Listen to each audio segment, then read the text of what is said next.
Nah, sekarang saya akan melanjutkan pembahasan kita yang keempat, yakni hal-hal dasar yang dibutuhkan dalam berapologetika atau berapologia.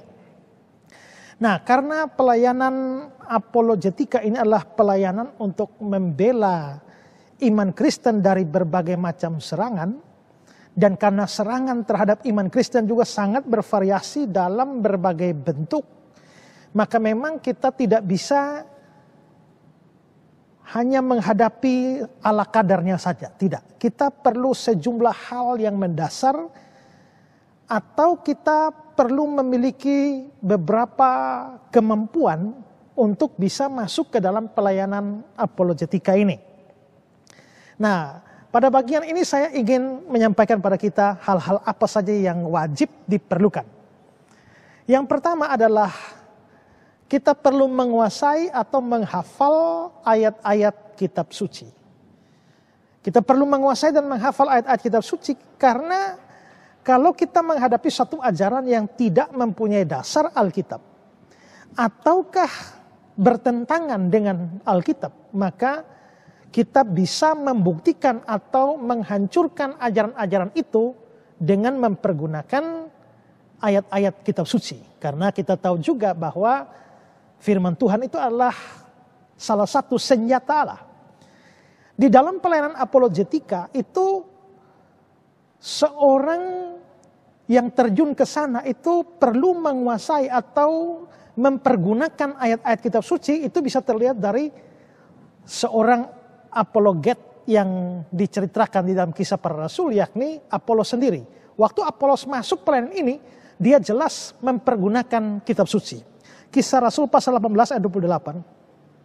Sebab dengan tak jemu-jemunya ia membantah orang-orang Yahudi di muka umum dan membuktikan dari kitab suci bahwa Yesus adalah Mesias.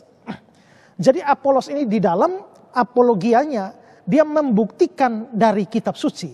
Jelas bahwa kemampuan menghafal atau mengingat ayat-ayat kitab suci itu penting. Sebelumnya kan kita tahu bahwa Apolos dikatakan dia fasih dalam berbicara dan juga mahir dalam soal kitab suci. Kemahiran dia dalam kitab suci itu dia mempergunakannya di dalam pelayanan apologia yang dia lakukan. Yesus juga mempergunakan ayat kitab suci ketika dia menghadapi orang-orang yang tidak percaya kebangkitan, seperti orang-orang Saduki. Mari kita lihat contoh bagaimana Yesus mempergunakannya. Matius 22 ayat 29 sampai 32. Yesus menjawab mereka, "Kamu sesat, sebab kamu tidak mengerti kitab suci maupun kuasa Allah." Ini menghadapi orang-orang Saduki yang tidak percaya kebangkitan. Karena pada waktu kebangkitan orang tidak kawin dan tidak dikawinkan, melainkan hidup seperti malaikat di sorga. Tetapi tentang kebangkitan orang-orang mati, tidakkah kamu baca apa yang difirmankan Allah ketika dia bersabda, "Akulah Allah Abraham, Allah Ishak dan Allah Yakub." Dia bukanlah Allah orang mati, melainkan Allah orang hidup. Jelas ada kata-kata, tidakkah kamu baca yang difirmankan Allah. Berarti Yesus itu mengutip ayat pada waktu menghadapi ajaran orang-orang Saduki yang tidak percaya kebangkitan. Dari sini kita bisa melihat bahwa memang berapologia tidak terlepas dari mempergunakan ayat-ayat kitab suci. Karena itulah maka pada saat kita mau masuk pada pelayanan apologetik, dibutuhkan penguasaan terhadap ayat-ayat kitab suci. Seringkali kita dapat langsung menghancurkan atau menunjukkan kesalahan sebuah ajaran atau menghancurkan sebuah serangan dengan cepat. Pada saat kita bisa menunjukkan ayat-ayat yang relevan dengan ajaran itu atau serangan itu. Saya berikan contoh, misalnya ya, sejumlah apologet Islam seperti Sanihu Munir, seperti Irene Handono, mereka mengatakan bahwa Yesus itu baru diangkat menjadi Tuhan dalam Konsili Nisea tahun 325. Saya kira serangan seperti itu sudah sering kita dengar. Sanihu Munir, Irene Handono, dan juga pasti banyak yang lain dari mereka mengatakan demikian. Yesus baru jadi Tuhan tahun 325.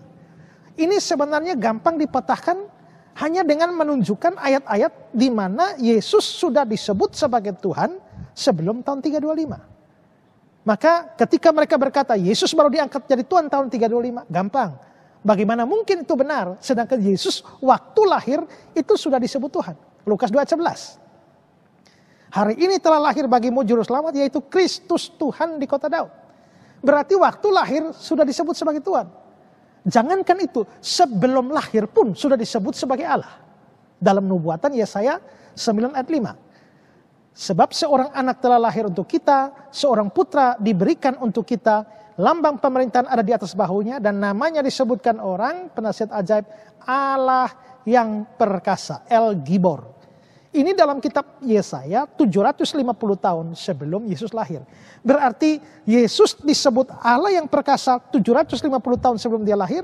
Pada waktu dia lahir, Lukas 2 ayat 11 bilang, hari ini telah lahir bagimu Kristus Tuhan. Bagaimana mungkin dia baru dijadikan Tuhan tahun 325, itu bertentangan dengan ayat ini. Sebenarnya dari sini selesai. Serangan mereka bahwa Yesus baru jadi Tuhan tahun 325 otomatis gugur dengan penunjukan ayat-ayat kitab suci ini. Jadi itu yang saya bilang, kalau kita menghafal ayat, kita dengan mudah melumpuhkan atau menghancurkan ajaran-ajaran atau serangan-serangan tertentu. Misalnya juga saya berikan contoh lain. Orang Islam mengatakan bahwa Yesus tidak pernah mengajarkan soal penebusan orang berdosa. Konsep penebusan orang berdosa itu diajarkan oleh Paulus. Itu teologi Paulus, bukan Yesus. Yesus tidak pernah mengajarkan tentang penebusan. Pada waktu mereka mengatakan begitu, kita cukup kasih satu ayat, hancur konsep itu atau serangan itu. Ayat mana? Matius 20:28. Sama seperti anak manusia datang bukan untuk dilayani, melainkan untuk melayani dan memberikan nyawanya menjadi tebusan bagi banyak orang. Berikan tebusan bagi banyak orang. Itu Yesus yang ngomong. Maka dengan satu ayat hancur serangan seperti itu. Itu serangan dari Islam. Kalau kita misalnya mendapatkan serangan terhadap doktrin Tritunggal, ini dari sesama Kristen, misalnya dari aliran Sabellianisme, seperti yang dipercaya atau dipopulerkan oleh Joshua Teu. Kalau dikatakan misalnya serangannya seperti ini, doktrin Tritunggal itu sesat. Bapa, Anak, dan Roh Kudus itu adalah satu pribadi dengan 3 manifestasi yang berbeda. Itu seperti yang diajarkan oleh Joshua Teu. Ya, jadi hanya satu pribadi dengan 3 manifestasi. Saudara ingat ya, ajaran Tritunggal yang kita pegang adalah 3 pribadi dengan 1 hakikat.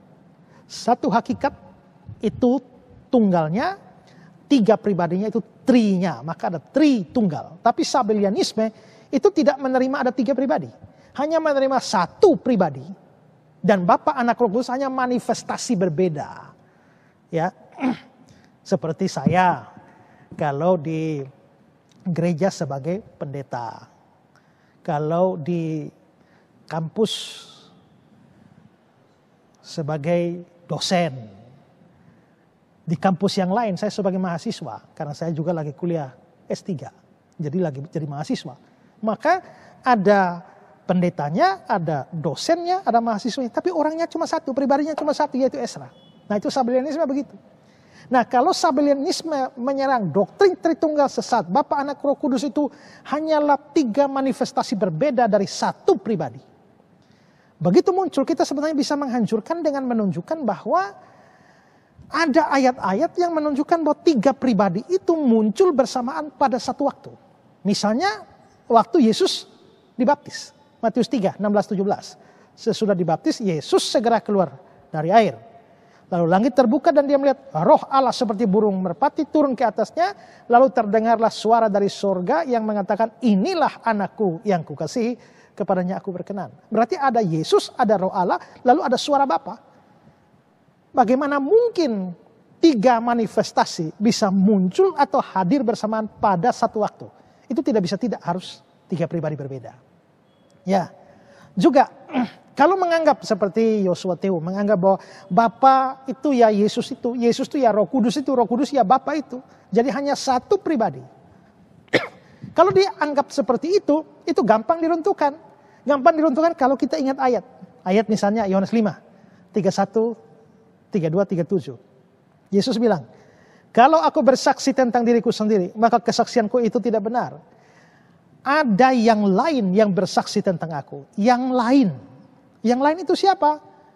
Nah itu di ayat yang ke-37 dikatakan, Bapa yang mengutus aku, dialah yang bersaksi tentang aku.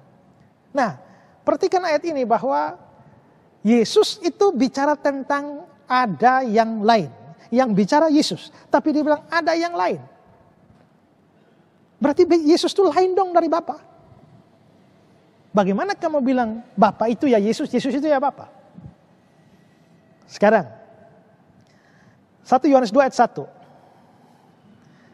Anak-anakku, hal ini kutuliskan kepada kamu supaya kamu jangan berbuat dosa. Namun jika seorang berbuat dosa, kita mempunyai seorang pengantara pada Bapa, yaitu Yesus Kristus yang adil. Kata pengantara di sini bahasa Yunaninya adalah parakletos, yaitu Yesus. Berarti Yesus itu adalah parakletos. Lalu di Yohanes 14 ayat 16, ini Yesus menjanjikan tentang Roh Kudus. Aku akan minta kepada Bapa, dan dia akan memberikan kepadamu seorang penolong, kata Yunaninya parakletos, tapi ada kata yang lain, supaya dia menyertai kamu selama-lamanya. Berarti Yesus itu parakletos. Tapi dia menyebut Roh Kudus parakletos juga, tapi yang lain. Nah, tadi Yesus bicara, tapi ada yang lain yaitu Bapa. Berarti Yesus lain dari Bapa. Sekarang Yesus itu parakletos, tapi ada yang lain. Ada parakletos yang lain yaitu Roh Kudus. Itu berarti bahwa Yesus bukan Bapa. Lain dari Bapa. Yesus itu bukan Roh Kudus, lain dari Roh Kudus. Bagaimana Sabellianisme bisa benar? Pertanyaan saya seperti ini sampai hari ini tidak dijawab oleh Yosua Teu. Sampai sudah keluar dari GBI pun belum dijawab-jawab juga. Nah, jadi kita bisa lihat bahwa seringkali dengan menghafal ayat-ayat itu sudah merupakan senjata yang sangat bagus untuk menghancurkan banyak ajaran atau banyak serangan. Karena itulah maka membaca kitab suci, menghafal kitab suci, itu penting sekali bagi kita kalau mau terjun dalam dunia apologetika. Ya, jadi pertama adalah menghafal, membaca dan menghafal ayat-ayat kitab suci. Kedua, itu adalah penguasaan doktrin-doktrin dasar kekristenan. Ini penting. Dengan menguasai doktrin-doktrin dasar, maka ada banyak serangan, baik dari luar maupun juga dari dalam sendiri berupa ajaran-ajaran sesat. Itu yang bisa kita hadapi. Doktrin-doktrin dasar saya kira kita semua tahu. Ada misalnya doktrin Alkitab, doktrin Allah Tritunggal, doktrin dosa, doktrin Kristus, doktrin Roh Kudus, doktrin keselamatan, dan lain-lain. Masih banyak. Nah, kalau kita, makanya di sekolah teologi kita belajar sistematik teologi. Ya, belajar sungguh-sungguh doktrin itu. Karena dengan menguasai atau mempelajari doktrin itu secara sungguh-sungguh dan benar, begitu kita mendengar ada ajaran yang atau ajaran tertentu yang muncul, kita bisa mendeteksinya sebagai ajaran yang menyimpang, ajaran yang salah atau ajaran yang menyesatkan. Saya beri contoh saja. Saya kutip kata-kata Benny Hinn. Allah Bapa, saudara-saudara, adalah satu pribadi. Dan dia adalah suatu Tritunggal, terpisah dari Anak dan Roh Kudus. Allah Bapa adalah satu pribadi. Allah Anak adalah satu pribadi. Allah Roh Kudus adalah satu pribadi. Tapi masing-masing dari mereka adalah Tritunggal. Ini pasti mengejutkan Anda. Dan memang harus dikatakan bahwa mereka ada 9. Saudara-saudara. Allah Bapa, saudara-saudara, ada satu pribadi dengan rohnya sendiri, jiwanya sendiri, dan tubuhnya sendiri. Engkau berkata, aku tidak pernah membaca yang demikian. Nah, Anda berpikir Anda berada di gereja ini untuk mendengar hal-hal yang telah Anda dengar selama 50 tahun terakhir? Saudara-saudara, hal ini ada dalam buku saya dan telah diuji oleh 3 teolog. Semuanya itu ada dalam firman. Nah, jadi dia menganggap bahwa kalau kita percaya doktrin Tritunggal, ya Bapa, Anak, Roh Kudus, Tri pribadinya ya tunggal hakikatnya. Tapi Benny Hinn menganggap bahwa Bapa itu sendiri Tritunggal. Anak sendiri itu Tritunggal. Roh Kudus sendiri itu Tritunggal, makanya ada 9. Nah kalau sudah melihat atau membaca semacam ini, langsung kita kalau punya pemahaman tentang doktrin Tritunggal yang benar, kita langsung tahu ini ajaran aneh, ini ajaran menyesatkan. Kalau kita mempunyai pemahaman doktrin yang baik. Ya. Bapak itu punya jiwanya, rohnya, tubuhnya sendiri. Sejak kapan Bapak punya tubuh? Roh Kudus punya tubuh. Yang punya tubuh adalah anak waktu berinkarnasi menjadi manusia. Itu memang punya tubuh. Tapi Bapa Roh Kudus tidak. Kalau kita ngerti doktrin Tritunggal, langsung tahu. Ini ajaran yang salah atau ajaran menyesatkan. Dan kita tahu di titik mana kesalahannya. Dan kita tahu bagaimana menghadapi ajaran seperti itu. Saya coba kutip lagi. Kalau saudara ketemu misalnya dari Cantana Jusman. Pribadi anak sama dengan pribadi Bapa. Pribadi Roh Kudus yang berbeda adalah dalam hal peranan. Jadi ada 3 peranan utama, bukan 3 pribadi daripada Allah. Bapa adalah peran Allah dalam penciptaan dan hubungannya dengan kita sebagai anak-anak Allah. Anak adalah peranan Allah dalam karya penebusan dosa manusia supaya dapat mencurahkan darah dan akhirnya mati di kayu salib. Allah harus mengambil rupa manusia di dalam diri Yesus Kristus sebagai anak. Sedangkan Roh Kudus adalah peranan Allah sebagai pembaharu di dalam diri manusia. Kalau saudara mendengar ajaran seperti ini, bisa tahu di mana kesalahannya? Tidak akan tahu kalau kita tidak menguasai doktrin Tritunggal. Dari situ terlihat ini Sabellianisme. Jadi Allah itu hanya satu pribadi dengan 3 peran. Nah ini mirip juga dengan Yosua Teu. Ya.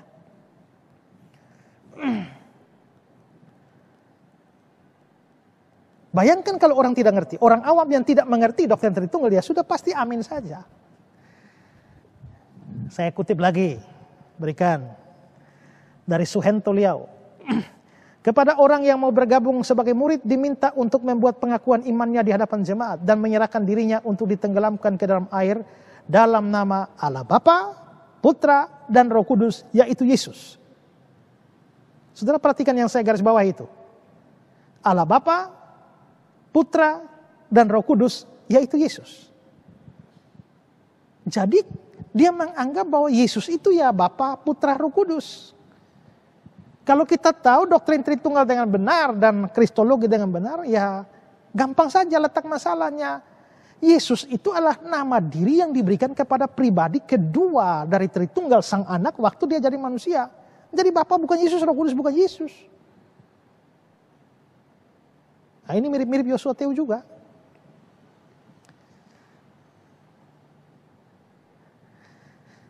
Saya berikan lagi. Dari Yusuf Roni. Telah terjadi pergeseran dalam dunia Kristen yang tidak lagi menyembah Tuhan. Yang disembah justru istilah Trinitas. Istilah Trinitas itulah yang dibela dan yang dipahami bahkan disembah. Esensinya sudah hilang sama sekali. Baca begini saya kita tahu ini Yusuf Roni ngawur ini. Ya, siapa yang menyembah istilah Trinitas? Gak ada orang Kristen yang menyembah istilah Trinitas. Nah kalau saudara mau tahu keanehan doktrin Tritunggalnya Yusuf Roni ini, saudara cari di YouTube. Saya sudah bahas tentang ajaran Tritunggalnya Yusuf Roni itu. Itu juga sudah saya bahas. Atau misalnya seperti video yang pernah beredar dari pendeta Erastus Sabdono. Ya, di mana dia mengatakan bahwa pada saat inkarnasi Yesus benar-benar dilucuti, dikosongkan, dihabisi, dibuat jadi nol oleh Allah Bapa dari kealahannya. Kalau saudara mengerti Kristologi, saudara langsung tahu ini ajarannya menyesatkan. Jadi kita bisa lihat bahwa pemahaman tentang doktrin dasar itu penting. Yang saya kasih contohnya hanya dari seputar doktrin Allah atau doktrin Kristus. Belum dari sisi doktrin Roh Kudusnya. Ada banyak penyimpangan yang aneh-aneh juga dari doktrin Roh Kudus. Doktrin keselamatan sampai doktrin akhir zaman. Doktrin Alkitab. Semua serangan terhadap iman Kristen dalam berbagai macam bidang dalam bentuk. Dan seorang yang mau terjun dalam apologet harus memastikan diri bahwa dia betul-betul memahami doktrin dasar Kristen secara benar. Karena itu tidak bisa muncul seorang apologet dadakan tanpa belajar. atau tiba-tiba muncul. Tidak, itu harus seorang yang mempunyai kesempatan belajar sebelumnya, menekuni di dalam pengajaran Kristen yang benar, barulah dia bisa tampil sebagai apologet Kristen yang baik dan bermanfaat bagi jemaat. Ya, jadi bagi saudara-saudara yang mahasiswa teologi, belajar sungguh-sungguh, belajar semua yang bisa diketahui, cari buku-buku yang standar yang benar, doktrinnya, dan pelajari sungguh-sungguh itu, dan lengkapi diri, karena itu akan berguna kalau saudara mau terjun di dalam dunia apologetik. Itu hal kedua yang diperlukan. Sekarang hal yang ketiga, yang diperlukan seorang apologet ini adalah hermeneutika yang benar, hermeneutika yang baik, ilmu tafsir Alkitab. Karena apa saudara? Karena ada banyak serangan terhadap iman Kristen dari non-Kristen, atau banyak ajaran yang menyimpang, ajaran salah, ajaran menyesatkan di dalam Kristen yang mempergunakan ayat kitab suci. Tapi kalau ditelusuri secara hermeneutiks, maka ayat-ayat itu tidak berkata atau tidak mendukung pemahaman mereka, atau kita bisa meruntuhkannya jikalau itu dalam bentuk serangan terhadap iman kita. Karena itulah maka memahami penafsiran itu benar, penting sekali. Maka saudara yang mau terjun dalam pelayanan apologetik, terutama mahasiswa teologi, belajarlah sungguh-sungguh bagaimana menafsir Alkitab. Itu tentu saja tidak mudah. Memang kita ada punya prinsip-prinsip umum hermeneutics, tapi kan juga ada khususnya waktu menghadapi puisi, bagaimana caranya, menghadapi nubuat, bagaimana tafsirnya, perumpamaan, bagaimana ya simile, metafor, macam-macam, surat-surat, historical naratif. Nah, tentu semua punya kekhususan di dalam penafsiran. Salah satu saja yang saya kira paling sederhana dan sering terjadi dan sangat bermanfaat itu adalah prinsip hermeneutik, misalnya jangan menafsir ayat bertabrakan dengan ayat, atau juga jangan menafsirkan satu ayat secara out of context. Ya, kita kalau belajar hermeneutik tahu konteksnya tuh. Satu ayat di sini konteksnya itu adalah bagian-bagian sebelumnya atau bagian-bagian sesudahnya untuk melihat apa inti pembicaraan di sana. Saya banyak menghadapi pengajar-pengajar yang salah, pengajar-pengajar yang sesat, bahkan serangan dari Islam, meruntuhkan ajaran mereka hanya dengan menunjukkan konteks dari ayat. Kemarin baru saya bantah pandangan-pandangannya Yosua Theo. Dan saya menunjukkan, saudara bisa lihat di YouTube, bagaimana saya menunjukkan bahwa dia mencomot-comot ayat, lalu ditafsirkan sesukanya. Padahal kalau dilihat dari konteks ayat itu, jelas ayat itu tidak mendukung sama sekali pengajaran dia. Saudara bisa lihat di video-video saya. Ya, itu penting. Saya ingat mau acara 17 Agustus. Lalu guru mengadakan lomba menyanyi. 17 Agustus tahun 45, itulah hari kemerdekaan kita. Semua nyanyi dengan baik. Ya, lalu sampai satu siswa suruh nyanyi, dia menyanyi. 16 Agustus tahun 45. Guru bilang, bukan 16, 17. Ulang. Dia ulang lagi. 16 Agustus tahun 45. Guru bilang, Indonesia merdeka bukan tanggal 16, 17 Agustus. Ulang. 16 Agustus tahun 45. Guru marah, kamu duduk. Kau usah ikut lomba. Lalu dia bilang, Bu Guru, bisakah Ibu Guru mendengar saya sampai selesai? Silakan kalau begitu. Lalu anak itu menyanyi. 16 Agustus tahun 45, besoknya hari kemerdekaan kita. Benar nggak? Benar. Karena 16 Agustus tahun 45 besoknya hari kemerdekaan kita. Itu artinya apa? Kenapa ibu guru buru-buru salah? Karena dia belum dengar sampai selesai. Ini bukan urusan benar atau tidak lagu ya, tapi kalimatnya. Sama juga dengan Alkitab. Satu ayat di sini bisa punya arti lain kalau kita lihat ayat-ayat sebelumnya, sesudahnya atau sebelumnya. Tapi seringkali itu dicomot dan ditafsirkan sesukanya. Misalnya saja, dari kalangan Kristen ada teologi kemakmuran yang percaya bahwa orang Kristen harus kaya, orang Kristen harus jaya. Ya, Tuhan memberi berkat berlimpah-limpah. Saya ingat salah satu dasar yang mereka pakai itu adalah Matius 6 ayat 33. Carilah dahulu kerajaan Allah dan kebenarannya, maka semuanya akan ditambahkan padamu. Bayangkan semuanya. Jadi Tuhan kasih mobil, Tuhan kasih tanah yang luas, kasih villa, kasih pesawat pribadi, kasih helikopter, kasih mobil mewah. Karena semuanya. Ada amin saudara-saudara, amin mereka. Jemaatnya amin. Tapi itu salah. Kenapa? Karena itu Matius 6 ayat 33 dicopot dari konteksnya. Kalau kita melihat konteksnya, kita tahu apa yang dimaksudkan dengan semuanya itu. Coba ya, kita lihat mulai Matius 6 ayat 25 sampai 34. Karena itu aku berkata padamu, janganlah khawatir akan hidupmu, akan apa yang hendak kamu makan atau minum, apa yang hendak kamu pakai. Jadi ini masalah makan, minum, pakai. Terus di ayat-ayat selanjutnya disuruh lihat burung di udara, pandang burung di langit. Ya. Lalu sampai di ayat 31. Di ayat 31 dikatakan, sebab itu janganlah kamu khawatir dan berkata, apakah yang akan kami makan, apakah yang akan kami minum, apakah yang akan kami pakai. Jadi tetap makan, minum, pakai. Terus ayat 32, semua itu dicari bangsa-bangsa yang tidak mengenal Allah. Semua yang mana? Yaitu makan, minum, pakai. Akan tetapi Bapamu yang di surga tahu bahwa kamu memerlukan semuanya itu. Semuanya apa? Makan, minum, pakai. Ya, lalu ayat yang ke-33, carilah dahulu kerajaan Allah dan kebenarannya, maka semuanya akan ditambahkan padamu. Karena itulah maka semuanya ini, itu makan, minum, pakai.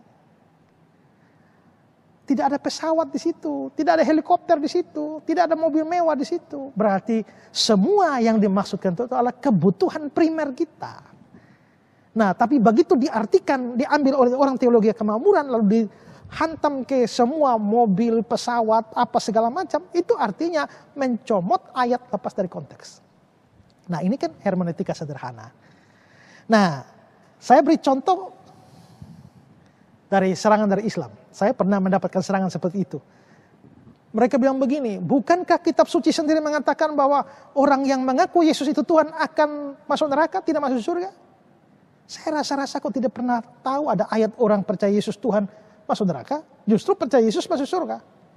Lalu ditunjukkan Matius 7 ayat 21. Bukan setiap orang yang berseru kepadaku, Tuhan, Tuhan akan masuk ke dalam kerajaan surga. Melainkan dia melakukan kehendak Bapakku yang di surga. Jadi dia hanya lihat ini ayat-ayat yang saya garis bawahi tadi. Bukan setiap orang yang berseru kepadaku, Tuhan akan masuk ke dalam kerajaan surga. Nah, jelas ini sudah menunjukkan pencomotan ayat tanpa memperhatikan konteks. Karena kalau kita lihat konteksnya, orang-orang itu bukan tidak masuk surga gara-gara mengaku Yesus Tuhan. Orang-orang itu tidak masuk surga karena mengaku Yesus Tuhan tapi berbuat kejahatan. Itu pun bukan orang Kristen sejati yang berbuat kejahatan. Tapi ini konteksnya menunjukkan nabi-nabi palsu. Itu kan ayat 21. Kalau kita mundur sedikit ke ayat 15, Matius 7, waspadalah terhadap nabi-nabi palsu yang datang padamu. Jadi seluruh bagian itu berbicara soal nabi palsu. Karena itu ayat itu sama sekali tidak mengatakan bahwa orang yang percaya Yesus Tuhan itu akan tidak masuk surga. Nah, itu jelas pencomotan ayat tanpa memperhatikan konteks. Nah, itu hanya salah satu prinsip hermeneutiks. Ada prinsip-prinsip yang lain. Nah, belajar hermeneutik sungguh-sungguh. Karena dengan menguasai hermeneutiks, menolong kita menghadapi serangan dari luar maupun ajaran-ajaran yang sesat dari dalam. Ya. Kebanyakan bidat-bidat yang menggunakan ayat, termasuk saksi Yehova, yang menggunakan ayat yang sangat banyak, itu bisa dibuktikan kesalahan mereka dengan memperhatikan konteks-konteks ayat yang mereka pakai sebagai dasar dari ajaran mereka. Ya, jadi hafal ayat penting, kuasai doktrin dasar, kuasai hermeneutics atau ilmu tafsir. Lalu penting juga untuk mendapatkan atau mempelajari ilmu logika atau belajar logika. Ingat bahwa Yesus juga seorang apologet ya. Dan pada waktu Yesus berdebat dengan orang-orang yang bertentangan ajaran dengan dia seringkali di dalam penggunaan ayat-ayat kitab suci, dia juga bermain logika di sana atau mempergunakan logika untuk mengajak orang berpikir atau meruntuhkan pandangan orang tentang sesuatu atau mengajar sebuah kebenaran yang lain. Mari kita lihat contoh bagaimana Yesus menggunakan logika yang dibangun dari ayat-ayat kitab suci. Matius 22, 41 sampai 46. Ketika orang-orang Farisi sedang berkumpul, Yesus bertanya pada mereka katanya, apakah pendapatmu tentang Mesias? Anak siapakah dia? Kata mereka kepadanya, anak Daud. Katanya kepada mereka, jika demikian bagaimana Daud oleh pimpinan roh dapat menyebut dia tuannya ketika dia berkata, Tuhan telah berfirman kepada Tuanku, duduklah di sebelah kananku sampai musuh-musuhmu kutaruh di bawah kakimu. Jadi jika Daud menyebut dia tuannya, bagaimana mungkin dia anaknya pula? Ini logika Yesus bermain di sini. Mesias itu anak Daud. Tapi Daud menyebut Mesias sebagai Tuan. Jadi Mesias itu sebenarnya anak Daud atau tuannya Daud. Ini logika. Dan ayat 46 berkata, tidak ada seorang pun yang dapat menjawabnya. Berarti di sini kita bisa lihat bahwa di dalam berapologia, Yesus menggunakan selain ayat kitab suci, tapi dia juga menggunakan penalaran-penalaran logis untuk mengarahkan atau menjawab atau mengajarkan sebuah kebenaran. Apologia itu mengandung kata apologia. Logia itu mengandung kata logos menurut Barclay. Dan Barclay lalu memberikan komentar berikut. Di sini Petrus mempunyai hal-hal tertentu untuk dikatakan tentang pembelaan Kristen ini. Itu harus logis atau masuk akal. Adalah suatu logos yang harus diberikan oleh orang-orang Kristen. Dan suatu logos adalah suatu pernyataan yang logis atau masuk akal dan cerdas dari posisinya. Jadi kita harus memberikan logos, tapi harus memberikannya secara logis. Ini berarti bahwa logika itu penting di dalam apologia, berapologia. Pelayanan apologetik tidak terlepas dari mempunyai atau memanfaatkan logika secara benar. Kita tahu bahwa ada banyak orang juga tidak memahami logika secara benar dan membuat kekacauan-kekacauan logika atau kesesatan berpikir. Falatsi-falatsi itu diberikan. Sehingga, dan seringkali kita juga lakukan itu dalam hidup hari-hari. Makanya perlu belajar logika dengan baik, sistem berpikir dengan baik, membangun kesimpulan dengan premis-premis yang menopang kesimpulan itu sehingga argumentasi itu menjadi valid. Itu penting. Saya di STI di Kupang itu diminta mengajar filsafat dan apologetik. Dan waktu saya mengajar filsafat dan apologetik itu saya menyisipkan di dalamnya itu adalah kelas logika.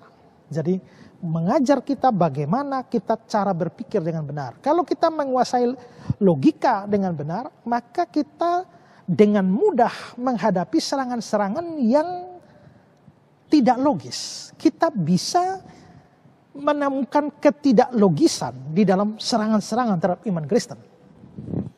Atau seringkali dengan logika, tentu saja logika yang diterangi atau yang logika dipakai untuk menjelaskan firman Tuhan. Kita seringkali bisa menghancurkan berbagai macam serangan atau ajaran-ajaran yang menyesatkan. Di kalangan liberalisme itu ada ajaran pluralisme dengan semangat postmodernismenya atau juga relativismenya. Nah, ajaran ini sebenarnya berkenaan dengan doktrin keselamatan kita. Karena kekristenan yang Injili dan Alkitabiah itu percaya Yesus itu adalah jalan ke surga. Satu-satunya. Ya, di luar Yesus orang tak mungkin sampai surga, binasa. Yesus satu-satunya jalan.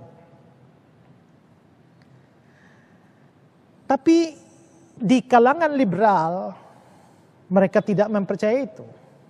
Pluralisme itu menganggap bahwa semua agama bisa menyelamatkan. Asal seorang Islam taat pada keislamannya, dia selamat. Seorang Hindu taat pada kehinduannya, seorang Buddha taat pada kebudaannya, seorang Kongfucu taat pada kekongfucuannya, maka mereka bisa selamat.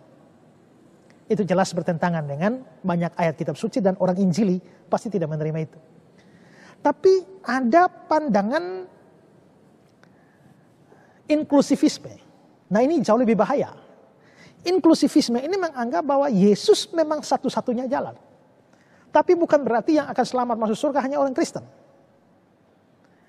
Karena nanti akan ada orang Islam yang akan masuk surga. Tapi dia masuk surga bukan karena keislamannya. Tapi karena Yesus. Yesus yang menyelamatkan dia di dalam Islam. Ada orang Hindu yang selamat, Yesus menyelamatkan dia dalam kehinduannya. Ada orang Buddha yang selamat karena Yesus menyelamatkan dia dalam kebudaannya. Jadi akan ada banyak orang dari berbagai agama akan masuk surga. Tapi Yesus tetap satu-satunya jalan ke surga. Nah, itu ajaran inklusivisme. Saya juga sudah menanggapi itu. Nah, sebenarnya apa yang menjadi dasar dari paham pluralisme dan juga inklusivisme itu? Dasarnya adalah filsafat postmodernisme dengan semangat relativisme. Artinya menurut mereka adalah bahwa kebenaran yang sungguh-sungguh benar, kebenaran yang mutlak itu tidak pernah ada. Kebenaran itu selalu tergantung dari kapan, di mana, siapa. Maka apa yang dianggap benar oleh orang Aceh belum tentu di Papua dianggap benar. Apa yang di Papua dianggap salah itu bisa di Sulawesi dianggap benar. Jadi kebenaran itu tergantung di mana, tergantung kapan, tergantung siapa. Maka kebenaran absolut, kebenaran mutlak tidak ada. Itu namanya relativisme. Nah, sekarang dengan konsep semacam itu saya akan menunjukkan bahwa bagaimana dengan penalaran logika yang baik kita bisa menghancurkan relativisme di dalam satu pukulan atau dua pukulan. Saya akan berikan contoh begini. Misalnya, si A ini adalah orang yang dengan paham relativisme. Dia mengatakan tidak ada kebenaran yang mutlak di dunia ini. Lalu B menjawab, benarkah? Lalu A bilang, ya. Lalu B menjawab, lalu kata-katamu di atas itu mutlak benar atau tidak? Kalau saudara memperhatikan logikanya, ini menarik. Kembali ke percakapan itu. Lihat slide-nya.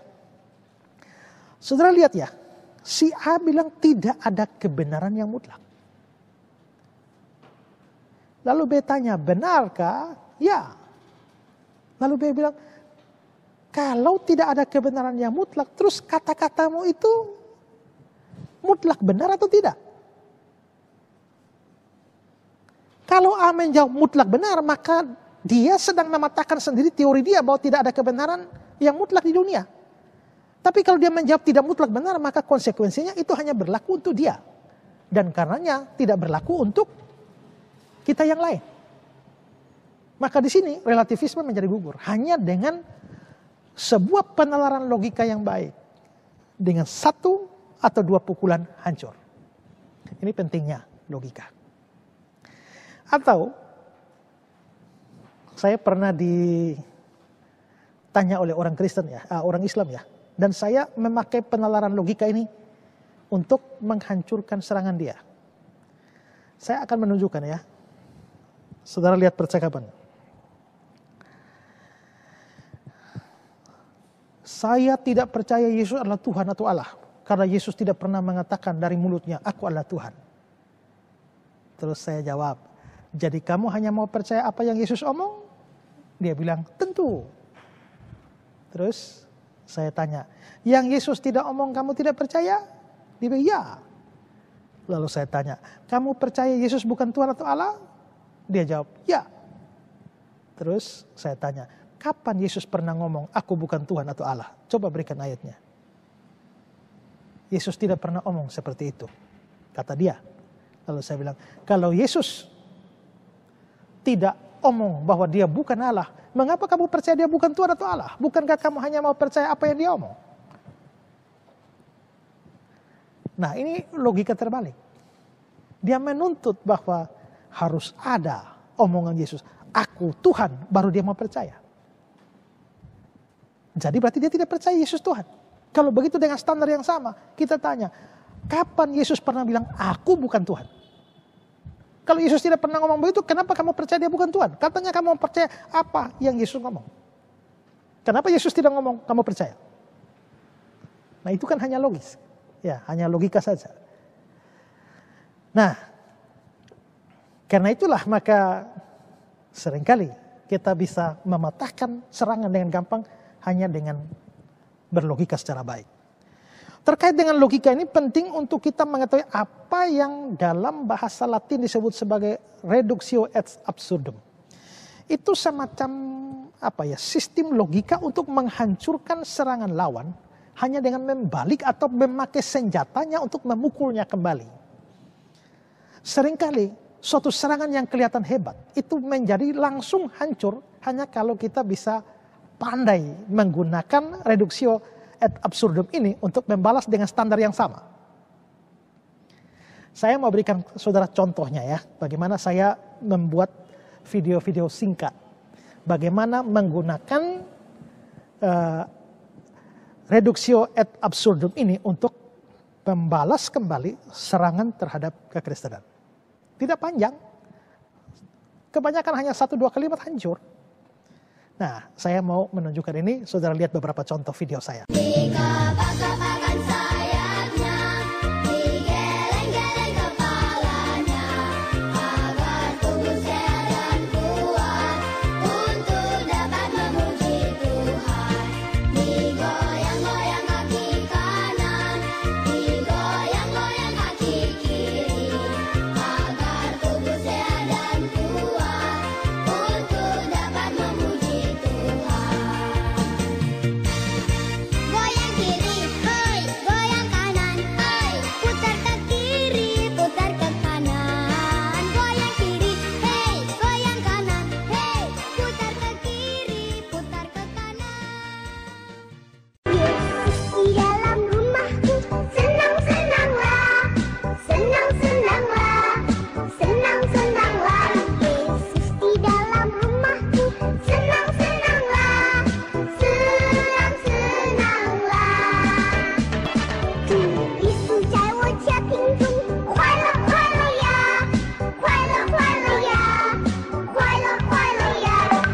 主耶稣在我家庭中，快乐快乐呀，快乐快乐呀。Jabut Yesu meregaman hei, kusi-kusi hei, kusi-kusi hei, kusi-kusi hei. Jabut Yesu meregaman hei, kusi-kusi hei, kusi-kusi hei. Ye ye ye, aku senang jadi anak Tuhan. Siang jadi kenangan, malam jadi impian, cintaku semakin mendalam. Happy ya, ya, ya, happy ye, ye, ye. Aku senang jadi anak Tuhan. Siang jadi kenangan, malam jadi impian, cintaku semakin mendalam. Ini saudara bisa dapat di YouTube, tapi saya kutip di sini, saudara bisa perhatikan.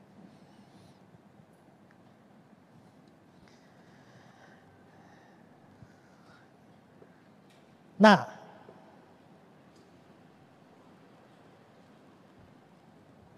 dari sini kita bisa melihat bahwa logika itu penting sekali di dalam berapologia. Jadi kita perlu menghafal ayat, kita perlu kuasai doktrin dasar, kita perlu tahu hermeneutics, kita perlu belajar ilmu logika, dan masih ada hal-hal lain yang bisa melengkapi kita. Seperti ya misalnya kita punya pengetahuan tentang sejarah gereja atau perkembangan sejarah dogma Kristen, itu penting bagi kita untuk mengetahuinya. Ya, ini adalah poin keempat yang saya bahas.